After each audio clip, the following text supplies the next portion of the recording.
Hello and welcome to this taste challenge, late morning taste challenge. I have two Kentucky straight sour mash bourbon whiskeys. This is G&W, Gooderham, and Wirtz.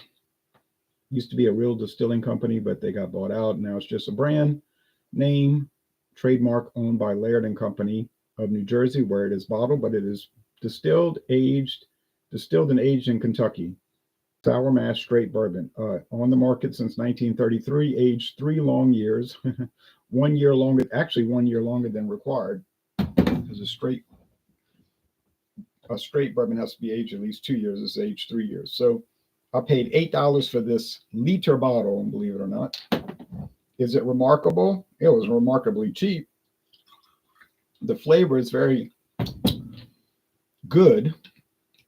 Let me try to explain it correctly, but it's not remarkable in the sense that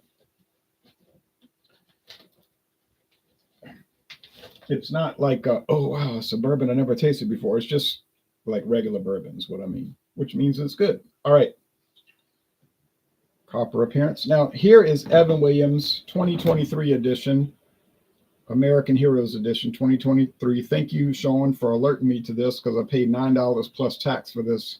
He got it for me at Walmart. Amazing. Now, this is like a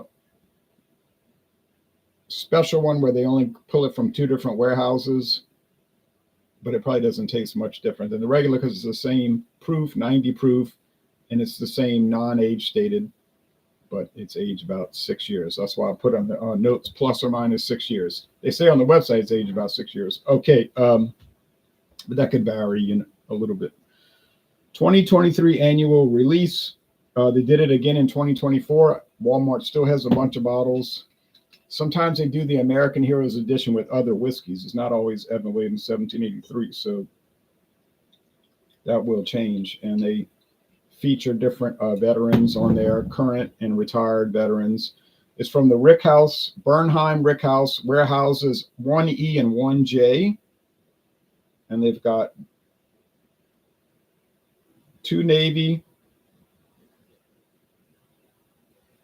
1 Air Force, 2 Army, and 1 Marine Corps. Of course, the Marine Corps is part of the U.S. Navy, Department of the Navy. Okay. That's why you see Army football, Air Force football, and Navy football. And in Division III, the small colleges, there's Coast Guard football, but there's no Marines football because it's part of the Naval Academy. And the stadium is called Marines and Navy and Marines Air Force Navy and Marines Memorial Stadium. Navy and Marines Memorial Stadium. Okay.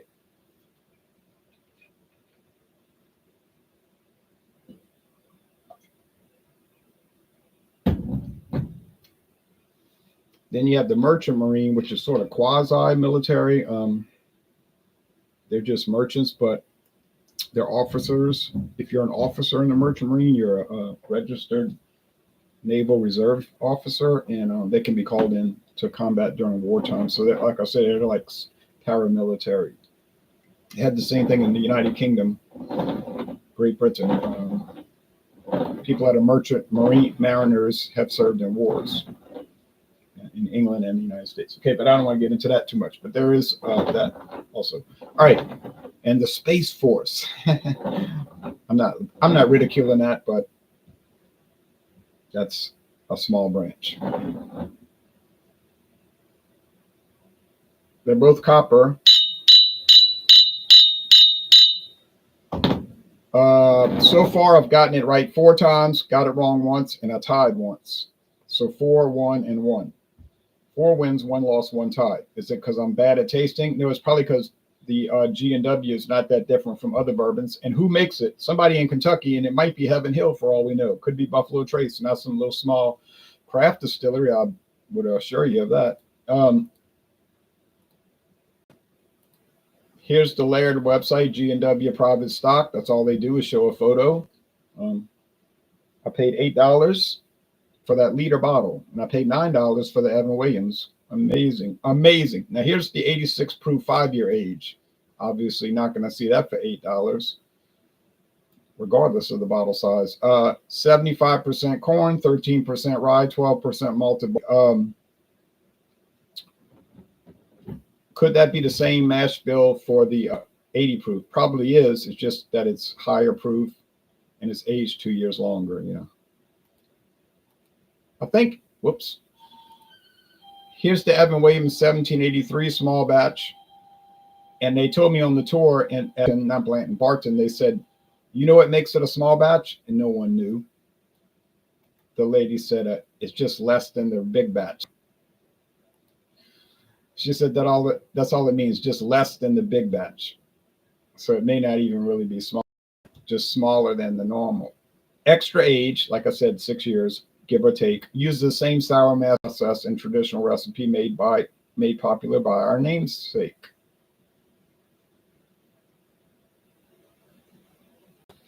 Yeah, I think they do show the mash bill on the Heaven Hill news release, if we could find that.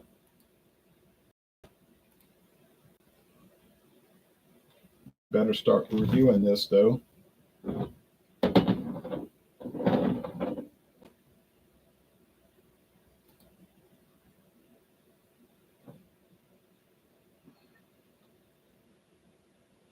It's a press release from years ago, so it's going to be hard to find it.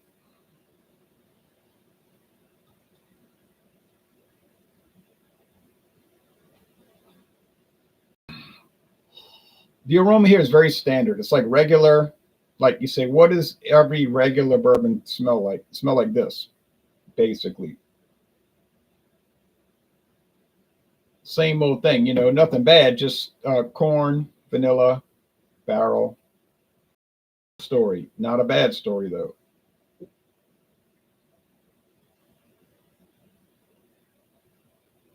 Here we go. May 26, 2021. Redesign of small batch. 1783.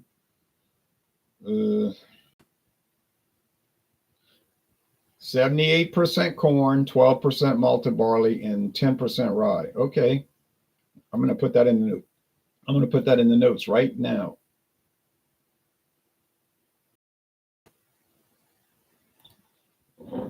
%78 corn. What did I say? 12 and 10. 12% rye whiskey and 10% malted barley whiskey, or as they would say in Scotland, single malt whiskey. Yeah. And it says right there, it's aged. It tells you on this news release, barrel aged 6 to 8 years. Oh, 6 to 8 years. That would be an average of 7. Okay, you got me there. I better update it again. Plus or minus 7 years. Well, that's even better. Okay. For $9. And I was at Walmart the other day. It was like $22.99. I got it for $9. I don't know why they sold it for $9. I didn't ask. Now Sean picked it up for me. I didn't say, Sean, go ask them why they're selling it for $9. So they could change their mind and realize, you know, I'm not saying they made a mistake, but I'm just saying, you know, it was like, why would you sell it for $9? You're not closing it out. It's on the shelf now. Like literally right now. But I don't know. Walmart does inexplicable things. Bird Dog, $10. Hornitos Cristalino, that's like a $38 bottle. $10. This one, $9. They had, what else did I buy for $10? It was a whole bunch of stuff. And I was like, why is everything $10? So I just bought a whole bunch of stuff one day. Yeah, so very regular.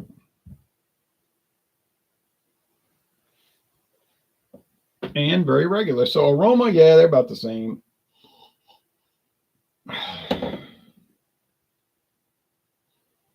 Yes, I would say aroma is not giving us much of a help, but the taste will. And I would think the 90 proof I have more body, right? A little bit more punchiness to it. We're about to find out.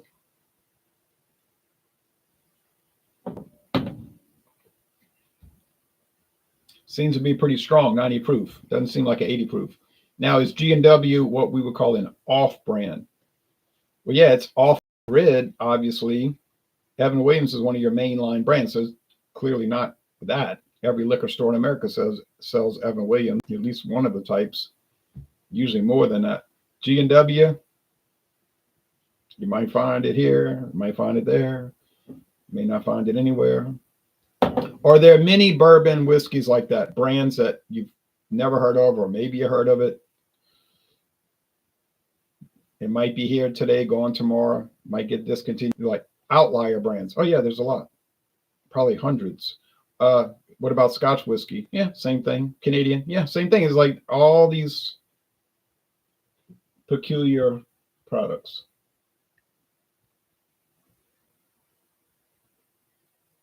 Hear sirens. What about beer? Well, yeah, of course. Some of those can be treacherous in the flavor. Wine? Yeah, I think so. I found one. Hadn't opened it.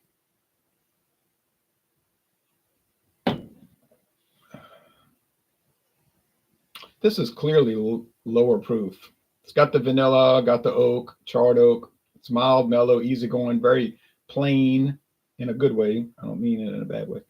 But there's no way that's 90 proof. There's no way. No way. This has got to be the G&W. And I like it. And I would recommend it, especially for $8 a liter. Got it. Got it. Got it. Hey, did I mention to you that I got it? Oh, yeah. 5 wins, 1 loss, and 1 tie. I can live with that. 5 wins, 1 loss, 1. Of course, I would like to improve my record. Do I have any bourbons left? Yeah, I do. I have, but I've been really grinding through it. I have to say, I got through a lot of them, and many of the ones I had are gone now. I just, like the Henry McKenna bottle's gone. That Royal bourbon from Heaven Hill's gone. I got a little bit of 10 high left. Not too much. Maybe enough for 1 more taste challenge. Well, definitely enough for 1 more, but I don't think 2. I got a lot, 20% of the 10 high regular, the big bottle, but that's going fast.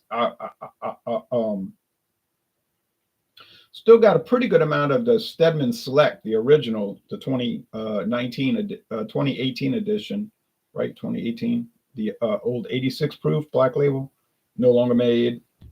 And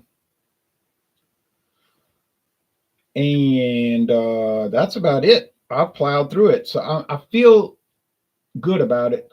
Like I'm making progress, because I was getting kind of despondent. I had so many bourbons unopened. I'm never going to get through these. I'm never going to try them. I'm just not going to make it. I'm never going to get to it. But now I feel like I'm going to in my lifetime, like literally I'll still be alive when I finish it. I mean, God willing, we don't know what could happen, but I'm saying, like, it seems feasible that I could get through these. Bourbon is just amazing. American blended, yeah, I can tackle that easily. Canadian whiskey, I can tackle that. I don't have too many of those. Got some. Irish, I can take care of it. What, I got 3 unopened? 3, 2, 3. Got to do that proper 12, which I've heard about for 10 years. Scotch, yeah, I can make it through that. That's not so overwhelming. Same thing with, well, I'm getting a little upset with the rum. I went a little crazy with the rum. So I got a lot of those. Tequila, let's not talk about tequila. And then mezcal, I mean, I'm really on top of that situation. So in rye whiskey, I'm pretty much on top of that. So I think it's feasible. But the bourbon was the one that was really getting me down, because I had so many to tackle. And then the rum was getting me down, and the tequila. So I cannot buy anymore. I cannot. What about this tequila? What about that? I said, I can't buy it. I can't buy it. I cannot buy that rum. I can't buy the bourbon. I don't care if it's $1. Well, of course I'll buy it if it's $1. But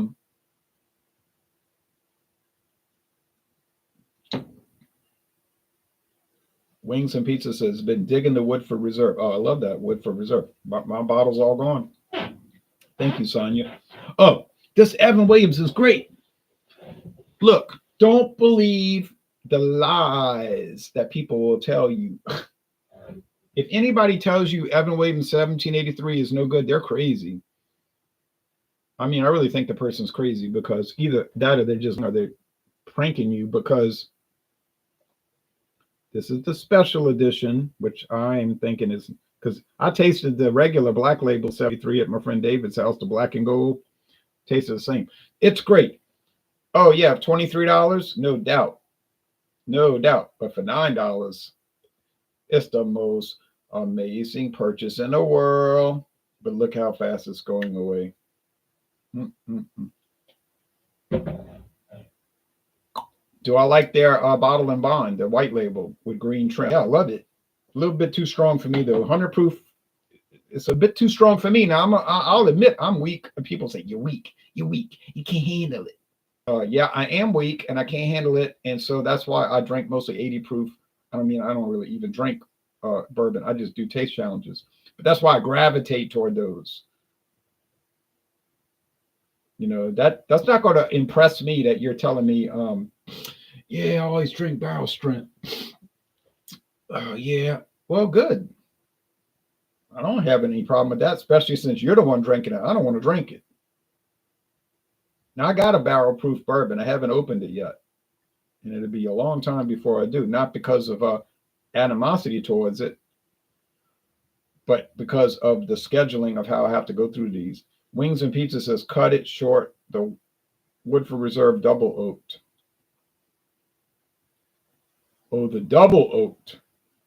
Ah, that's even better. I've had it. I don't own it, but I've had it. And my friend David got the deal of the century on it. He got a full size bottle, $16.95.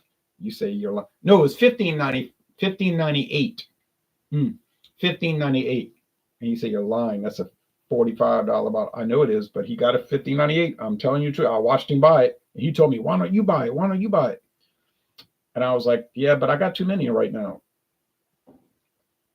But maybe now I regret not buying it. But oh well, you can get everything. Yeah. What the heck? Don't be greedy. Let somebody else get it.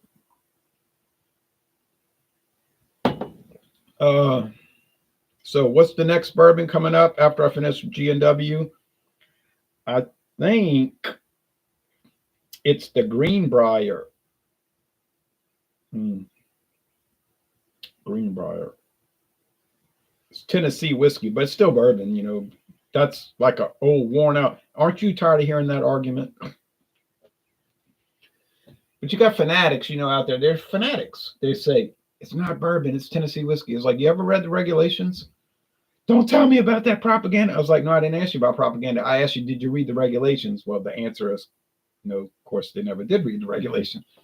So you can scream and holler at me, but it doesn't make you right. You say, I'm going to cuss you out. Still doesn't make you right. And David told me the other day, you're the kind of person that at a bar, somebody would punch you out. I said, that might be true, but I'll still be right. And, you know, I'm not going to back down on that. So I'm not a violent person. Well, after all, my alternative channel is called Anti-War. Anti-War. Thank you. Which rubs some people the wrong way, because I guess they're pro-war. Maybe they like killing people. I don't know. I think it's terrible, you know. But anyway, you say you're part of the peace movement. Yes, that's true. It's like an alternative for America, AFA. Like you could have an alternative for Germany, AFD, Deutschland, you know. Somebody ought to do that. Anyway, G&W, good product, really good product. I endorse it. I like it, and I'm glad I bought it, and I would recommend it, you know, within reason. You know, go pay some crazy price for it because it's not worth it. But a solid regular bourbon, probably made by a major bourbon company such as Buffalo Trace or Jim Beam. Yeah. They do contract, those companies do contract distilling. They don't like to talk about it, but they do it. Okay. People are strange. Who doesn't want peace? Oh, they're all over the internet. they'll tell you that war is necessary for peace. I call it the peace. I say, well, I just tell them I don't get angry or antagonistic. I just say, well, I don't support your peace through war program. That's what I call it, peace through war. They'll name a bunch of wars. We had to fight World War One and World War Two and the Korean War and the Vietnam War and whatever other war they want to bring up, and in order to have peace. I say, well, that doesn't make any sense. You fight endless wars to have some imaginary goal of peace somewhere down the road. And I say, secondly, I can name, any of the war bring up, I could challenge you and show you where that did not need to be done. But they won't. They'll block you on Facebook if you say that. I can name any. Now I'm being generous, right? Name any war. Take your pick. World War One, the World War Part Two, 1939 to 45, the second phase of the same war, really. Korea, Vietnam, Gulf War, what they call it, Gulf Coast War, and just kidding, the Persian Gulf War. And I say, just pick it. I'm being generous. Like I said, I'm being generous. I'm letting you pick the war. You pick the war. You say, what about, 1861? Whatever war you want to pick. I don't care. And I'll make the argument why the U.S. should not have been involved in it. Oh, they won't do that. They never do it. They just scream and holler, scream, holler, tell you that you hate America. Now, that's a novel idea. You hate America because you don't want Americans to get killed in a war. Makes sense? Now, let's think about that logically. You hate Americans because you don't want them to get killed in a war. Okay. But you love Americans because you want them to get killed in a war. No, I think I'm right. I'm pretty sure I'm wrong. I'm on the right side. All right. Many of them probably never fought in a war. I would say most of them never did. But the ones that did, they'll let you know it because they'll have a hat like this is outlaw. But they make sure when they go to the grocery store to go shopping, they got a cap that says veteran, whatever war.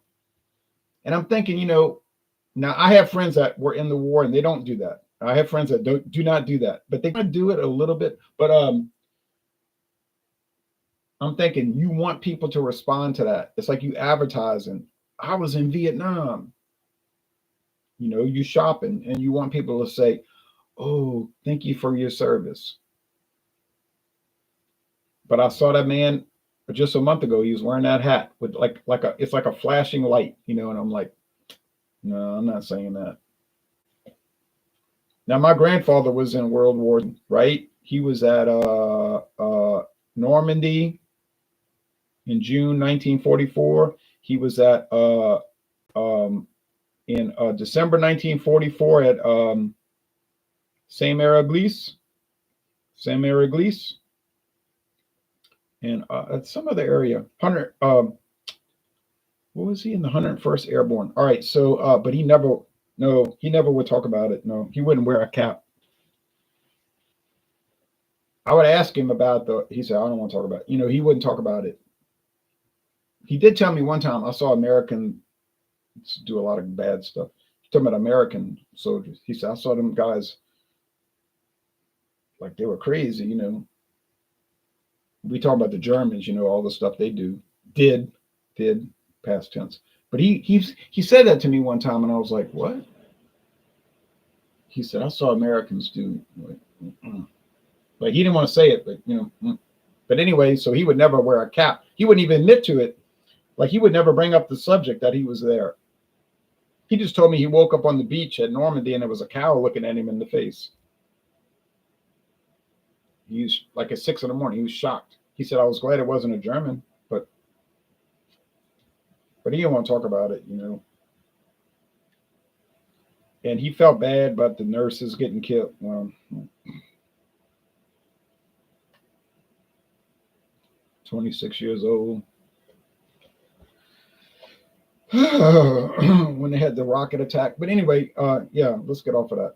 All right, take care now, says Herbie. You too, Herbie. Phil says, hi, Jay. The connection has finally moved in the end. A good thing. Yeah, well, I had to do a lot of work. Like I had to, I had to I had to reset the modem. I had to update the browser because that was sending me an update. That might have been the whole problem. They were sending me some crazy update, but had to restart the system twice. So yeah, I think that was everything was bogged down by being outdated or something. It was crazy. This thing went on to 7 days. It's driving me nuts. All right, so yeah, my grandfather lived to 96. He almost made it to 97. Couldn't quite make it. But I went to see him in the hospital, of course. I told him, I said, I'm sorry about this. I'm 96 years old. What do you expect? Good point. I guess I did expect it. One grandmother lived to 89, one to 95. Grandfather to 82. He was the young one. He died young, only 82. And then 96. So my other grandfather couldn't go to World War II because his health, like he got drafted, of course. And they looked at him and they said, oh, you can go on back home. You can go on back home. He said, you don't have to ask me twice. He was real small, like my father's father, my grandfather. He was real small, and he was sick with like diabetes, like from young. When he was young, you know what I mean? And I think they could just look at him and be like, nah, he ain't gonna be no soldier. He just said, okay, thanks. So he went home. And I knew a man around the corner here. Well, I knew two men. They were both from here, and they were in World War II. And they said, oh, the man Leonard, he said, I'm not a veteran. I said, well, you were in World War II, right? You were in the Army. He said, yeah, I got drafted, but I'm not a veteran. He said, because I was in an office on Canal Street, New Orleans. I was literally working in the office, typing stuff. He said it was a horrible job because he had to type letters to all the family members who their children got killed. He said, but how was I in World War II? He said they gave me a ribbon. They gave me like a thing you put on your uniform that said veteran of World War II. He said, what kind of veteran is that? I was in a war in New Orleans, sitting in an office. So he would never acknowledge it. And I knew a guy in Vietnam, so-called, in the Navy in the 70s, early, like 71, 72. He said, yeah, they gave me a ribbon saying Vietnam veteran. He said, how was I a veteran? I was on an aircraft carrier in the Gulf of Tonkin. And like, it was like out here, like sunny skies, like nothing was happening. Like nothing happened. We out here on a ship, aircraft carrier, drinking what they drinking, champagne cocktails, and they say, I'm a veteran. And he said, I can't acknowledge that. So of course he does not acknowledge. He's still alive. He said, I don't acknowledge that. I'm not a war veteran by any stretch of the imagination. So I respected those guys because they weren't in it and they don't try to claim they were in it. My great uncle, says Tom, my great uncle was a tank commander in World War II, starting in North Africa through Italy into Germany and then to liberate the camps.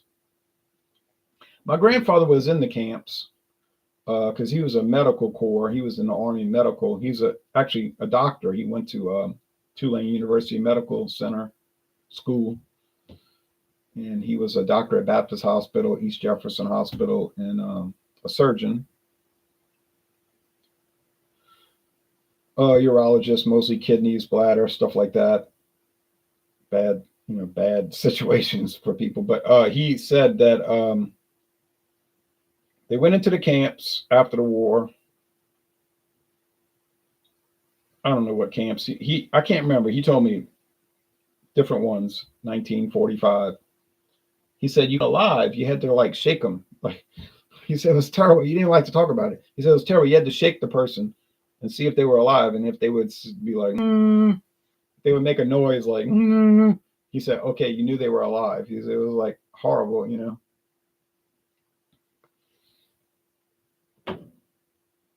just horrible, But anyway, all right. So can you imagine this taste challenge devolved into this, deteriorated into such a discussion. But anyway, I still have his helmet from the war. I can show it to you, but I have a lot of his apparel from the war, actually. No weapons, so they, I don't have that. All right. But y'all take care, and we'll be back soon enough with another bourbon taste challenge.